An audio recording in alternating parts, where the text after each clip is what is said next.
Oui, voilà, effectivement, hein, il est, difficile, de ne pas commencer cette, intervention sans parler, de ce qui s'est passé, dimanche soir, à Rafah. Donc, Rafah, c'est, la ville la plus au sud de la bande de Gaza et c'est là où, Netanyahou avait dit aux Palestiniens, d'aller se, réfugier.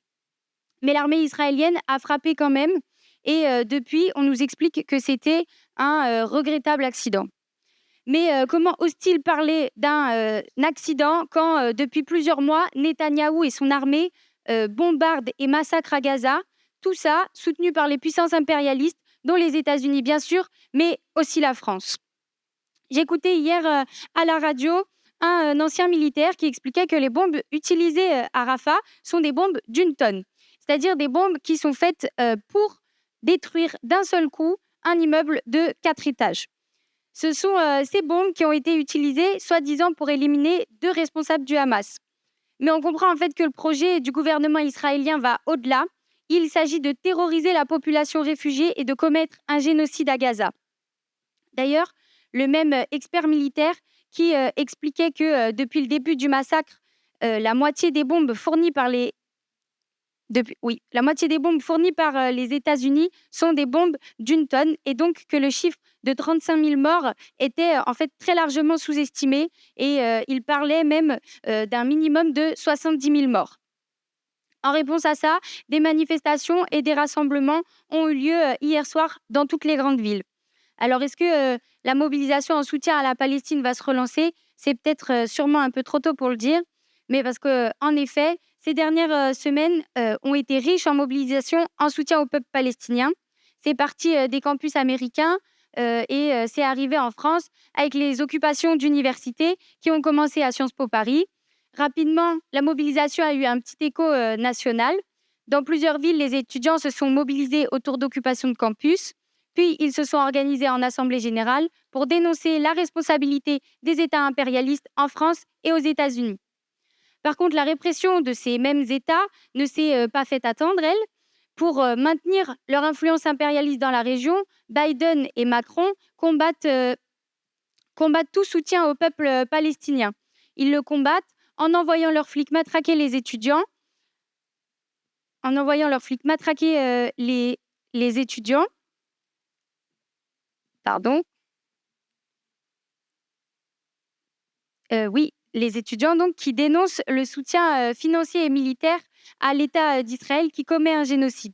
Et donc si l'État français, se permet, ici de réprimer une mobilisation qui dénonce un État colonial, c'est justement parce qu'il fait subir lui-même une situation coloniale au peuple kanak en Nouvelle-Calédonie. Cette, répression, elle s'accompagne systématiquement d'accusations d'antisémitisme. Mais en fait, on le répétera tant qu'il le faudra, critiquer le gouvernement criminel de Netanyahou n'est pas antisémite. Faut-il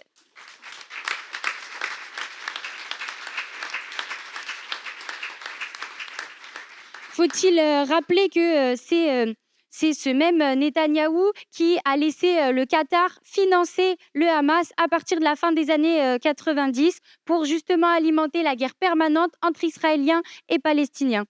De toute façon, nous, on n'a pas de leçon d'antisémitisme à recevoir de la part de ceux qui ont manifesté au mois de novembre aux côtés de Marine Le Pen, héritière d'un parti fondé par des collabos.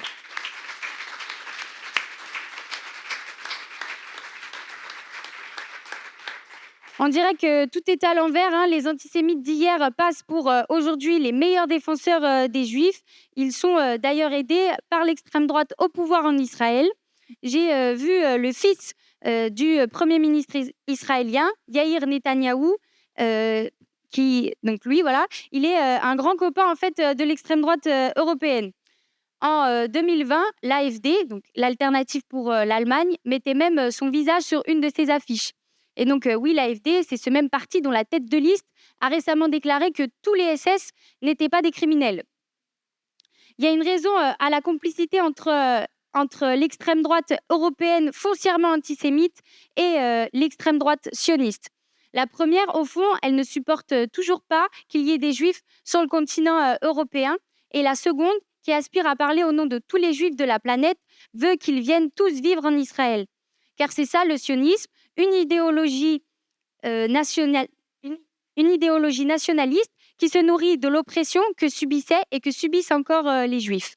C'est la bourgeoisie juive qui a fait la promotion de cette idéologie, elle qui aspirait à, avoir son propre État et qui a organisé un vaste mouvement de migration en Palestine dans la première moitié du XXe siècle. Sur ce territoire où tout le monde vivait en paix, du moins pas dans un climat de guerre permanent comme maintenant, sur ce territoire où, au fond, tout le monde pourrait encore vivre en paix.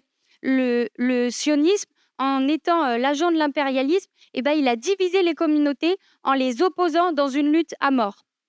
Le sionisme, de même que tous les nationalismes, efface les différences au sein de la population juive, entre les grands patronats et les travailleurs, et il transforme ces derniers en soldats d'une colonisation qui tourne au génocide. Mais ce n'est pas une fatalité. Les travailleurs israéliens auraient au fond bien plus d'alliés parmi les travailleurs du reste du Moyen-Orient que parmi les grands patrons de leur propre pays. Notre internationalisme, notre devise, c'est « les travailleurs n'ont pas de patrie » et ça marche aussi dans cette région du monde.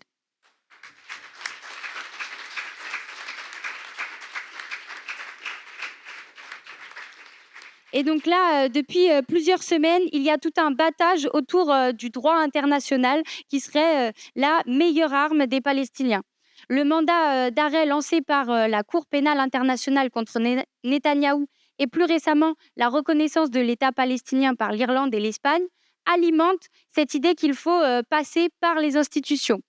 Mais ça fait 76 ans que le droit international déçoit les espoirs des Palestiniens, 76 ans que les Israéliens violent toutes ces décisions, à commencer par la Nakba, dont c'était le sinistre anniversaire il y a 15 jours. La Nakba, qui est la première d'une longue série de souffrances infligées par l'État d'Israël, pourtant interdites par le droit international, puisqu'en contradiction avec les décisions de l'ONU. Les dirigeants israéliens s'assoient sur le droit international et ils en ont encore fourni un exemple il y a quelques semaines quand l'ambassadeur israélien a passé la charte de l'ONU à la broyeuse. En fait, sur la scène mondiale, le seul droit qui vaille, c'est celui du plus fort. À ce jeu-là, Israël est toujours soutenu par les États-Unis, par le Royaume-Uni, la France, bref, par tous les impérialistes qui ont besoin de cet État pour gendarmer la région.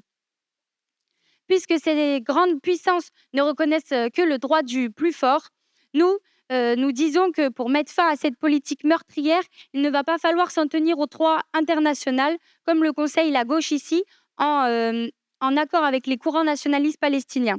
Il va falloir un vrai rapport de force, que le combat pour les Palestiniens devienne la lutte de tous les travailleurs de la région, israéliens inclus, contre l'impérialisme qui est à l'origine des massacres et de la misère, contre ce système capitaliste qui ne génère que l'exploitation et l'oppression.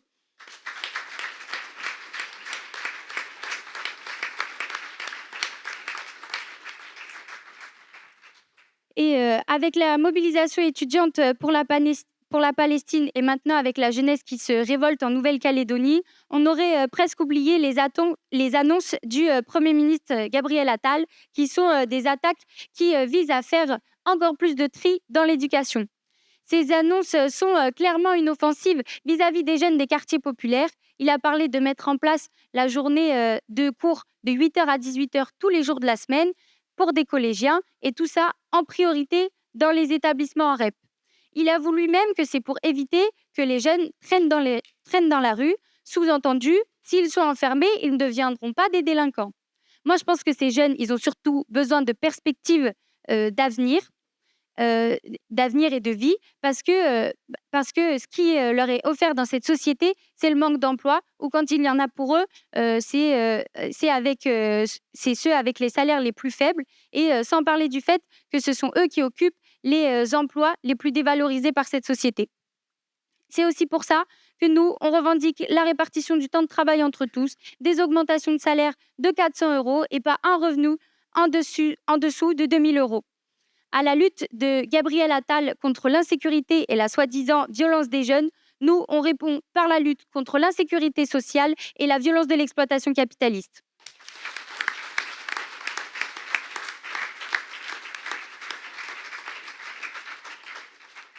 Dans ses annonces, Attal a également parlé de sanctions graves vis-à-vis des élèves désobéissants, en parlant de vouloir envoyer à l'internat les élèves les plus perturbateurs.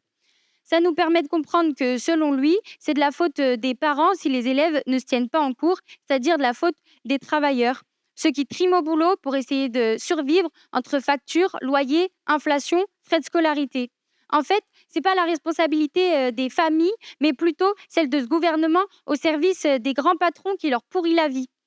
Il, et à ce Gabriel Attal, il ne lui serait pas venu à l'idée que ce soit lié à la surcharge des classes ou le fait qu'il manque de profs et de moyens dans l'éducation.